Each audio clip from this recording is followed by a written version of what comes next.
सो finally guys solo leveling season 2 का last episode आ चुका है। तो एपिसोड के स्टार्टिंग में हमें जिनू को दिखाया जाता है जो चेन के पास बैठा हुआ होता है।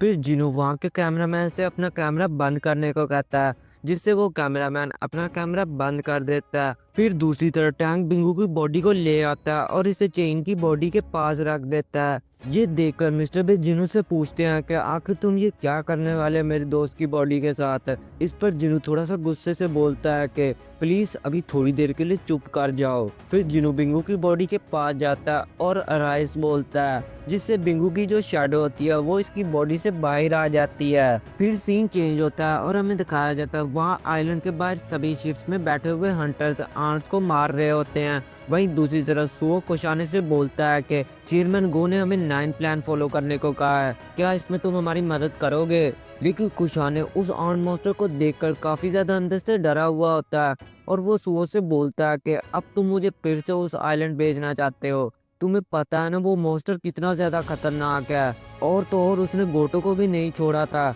मैं उधर हरगिज नहीं जाने वाला। इस पर सुओ से बताता है कि वो आर्म मॉन्स्टर मर चुका है, उन हंटर्स में से एक हंटर ने उसे मार डाला है, तो इसलिए अब तुम भी उठ जाओ और हमारी पीछे से मदद करो। इसके बाद हमें फिर से आइलैंड के अंदर के सीन को दिखाया जाता है जहाँ बिंगू की शैडो चेन को हील करने लगती है, और ये देखकर बाकी सभी हंटर शॉक हो जाते हैं। फिर जिनू उनसे बोलता है कि मुझे देखकर लग रहा है कि बिंगू अपनी जिंदगी में काफी ज्यादा अच्छे रहे होंगे, इसलिए उन्होंने मेरे बगैर ऑर्डर के चेन को हील करना शुरू कर दिया। फिर मिस्टर बे जिनू से बोलते हैं कि मुझे यकीन है कि मिस्टर गो की शैडो तुम्हारे बहुत ज्यादा काम आ सकती है, लेकिन बिंगू को लड़ाई करना बिल्कुल भी अच्छा नहीं लगता था, इसलिए प्लीज तुम उसे किसी भी फाइट में शामिल ना करना। इस पर जिनू बोलता है कि मैं मिस्टर बे तुम्हारा दर्द समझ सकता हूँ, इसलिए मैं आज के बाद कभी भी बिंगू का इस्तेमाल नहीं करूंगा। ये कहकर जिनू बिंगू की शैडो के पास जाता है और इन्हें वापस अपनी बॉडी में जाने को कहता है। और जब बिंगू की शैडो अपनी बॉडी के अंदर जा रही होती है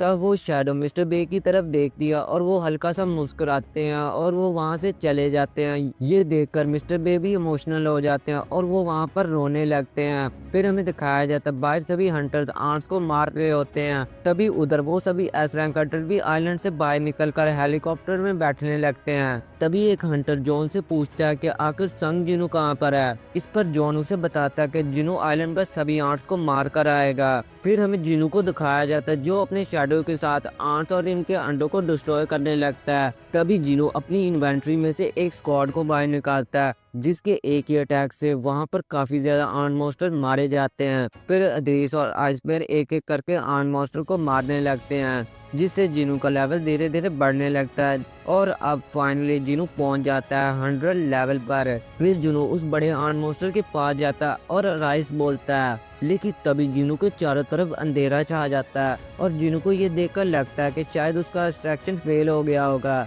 लेकिन तभी वो अपने पीछे देखता है और वो क्या देखता है कि वो आर्म मॉन्स्टर की शैडो इसके पीछे ही होती है। ये देखकर जिनू बहुत ज्यादा खुश होता है और वो बाकी आंट्स को भी अट्रैक्ट करने के लिए जाता है, लेकिन तभी उसे पीछे से एक आवाज आती है, मेरे किंग। ये सुनकर जिनू चौंक जाता है और वो उस आर्म मॉन्स्टर की शैडो की तरफ देखता है और बोलता है, क्या तुम बोल भी सकते हो मेरे किंग। मैं तो पहले भी बोल सकता था, लेकिन बाकी मेरे शैडोज भी पहले बोल सकते थे, लेकिन अब वो नहीं बोलते, तो तुम कैसे बोल सकते हो। फिर तभी जिनू उस आंट की रैंक चेक करता है और वो क्या देखता है कि इस शैडो की रैंक सभी शैडो से सबसे ज्यादा होती है। इस वजह से उसे लगता है कि शायद उसकी हाई रैंक होने की वजह से ये बोल पा रहा है। फिर वो आंट शैडो जिनू से बोलता है कि प्लीज मेरे आका मेरा नाम रखें। इस पर जिनू उस आंट मॉन्स्टर से बोलता है कि मैंने तुम्हें मारा तो क्या तुम हमेशा मेरे साथ लॉयल भी रह पाओगे। इस पर वो आंट मॉन्स्टर कहता है कि मेरे आका आपने मुझे मारा नहीं है, बल्कि मुझे एक नई जिंदगी दी है, इस वजह से मैं हमेशा आपका साथ दूंगा, इसलिए मेरा नाम रखे मेरे आका। फिर जिनू कुछ देर सोचने लगता है और उस आंट शैडो का नाम रखता है बीरू।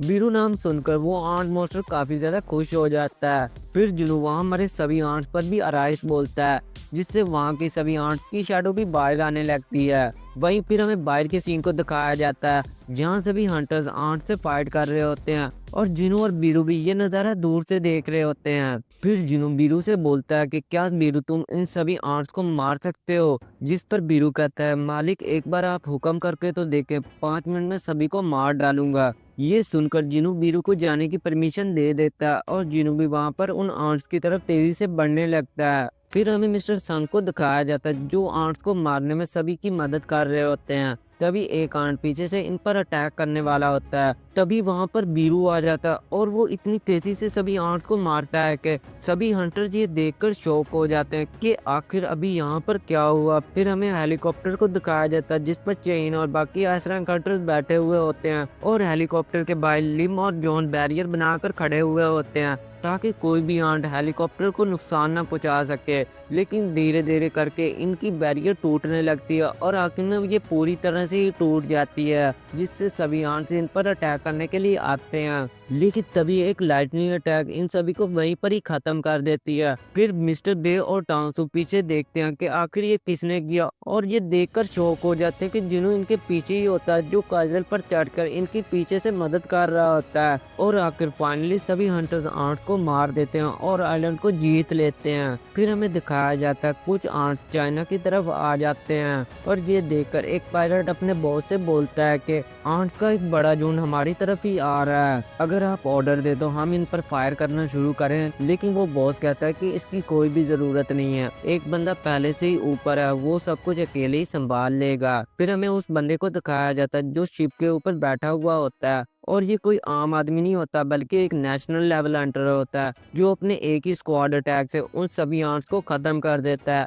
फिर हमें दिखाया जाता है जिन्हों सभी मरे हुए हंटर्स की फोटो पर फूल चढ़ाता है और फूल चढ़ाते वक्त कुछ लोग तो जिनू की तारीफ करते हैं तो कुछ लोग जिनू को बुरा भला कहते हैं कि आखिर ये इतना ज्यादा ताकतवर था तो ये पहले क्यों नहीं रेड पर गया, कम से कम हंटर्स की जान तो बच जाती। फिर जिनू पूल चढ़ाकर वहां से जाने लगता है कि जाते वक्त मिस्टर बे पीछे से जिनू से बोलते हैं कि लोग आपके बारे में क्या सोचते हैं उससे मुझे कोई फर्क नहीं पड़ता, आपने सभी लोगों को बचाया है, थैंक यू मिस्टर संग। ये सुनकर जिनू वहां से जाने लगता है कि आगे मिस्टर गो खड़े हुए होते हैं। फिर वो दोनों एक जगह पर बैठकर बातें करने लगते हैं। पहले तो चेयरमैन गो जिनू का शुक्रिया अदा करते हैं कि आखिर जिनू की वजह से वो सभी अभी जिंदा हैं, जिस पर जिनू कहता है कि नहीं सर, मैं बिंगू को बचाने में नाकाम हो गया। इस पर चेयरमैन कहते हैं लेकिन मिस्टर संग आपने हमारे 5 एस रैंक हंटर्स को बचाया और साथ ही हमारे कंट्री को भी बचाया, इस पर आपका शुक्रिया। फिर चेयरमैन को जिनू से पूछते हैं कि आपका कोई फ्यूचर प्लान है यहाँ पर। इस पर हमारे जिनू बोलता है कि मैं अपनी यहाँ पर एक नई गिल्ड बनाना चाहता हूँ। फिर हमें इसके बाद आइलैंड को दिखाया जाता है जहाँ पर कुछ हंटर्स मानक लिस्टर कलेक्ट करने के लिए आए होते हैं। फिर तभी एक आंट इनके पीछे से आ जाता है लेकिन वहाँ पर एक ए रैंक हंटर उसे इजीली फिनिश कर देता है। फिर इनके सामने एक अजीब सा बंदा आ जाता है जो बीस्ट मोनार्क होता है।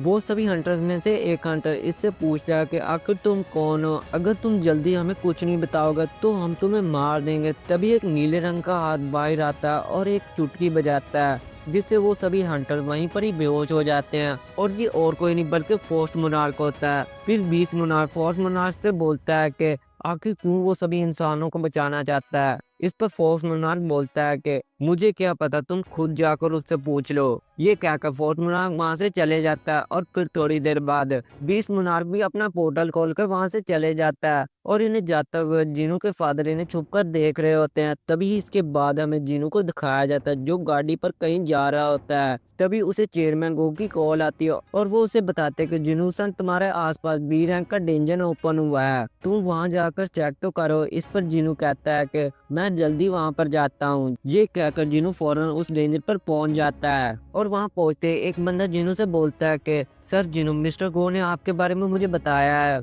लेकिन आपको नहीं लगता कि आपको टीम के साथ अंदर जाना चाहिए। इस पर जिनू कहता है कि कोई बात नहीं, मैं अकेले इन सभी को संभाल सकता हूँ। ये कहकर जिनू इस गेट के अंदर चले जाता है लेकिन जिनू के अंदर जाते ही वो गेट रेड गेट में चेंज हो जाता है। ये देखकर भाई सभी बंदे शॉक हो जाते हैं। वही जिनू को भी ये बात पता चल जाती है लेकिन जिनू को इससे कोई खास फर्क नहीं पड़ता और वो अपनी शैडो आर्मी को समन कर लेता है। फिर उन शैडोज और वहाँ के मॉन्स्टर की काफी खतरनाक फाइट होने लगती है। इन सभी को खत्म करने के बाद जिनू अपनी बड़ी सी आर्मी के बीच में से चलता है और बोलता है कि हमें नेक्स्ट टारगेट की तरफ जाना चाहिए और ये एपिसोड यहीं खत्म हो जाता है। तो गाइज अगर आपको इसका सीजन 3 चाहिए तो कमेंट करें, मैं जल्दी वो ले आऊँगा। तो मिलते हैं अगली वीडियो में, गुड बाय।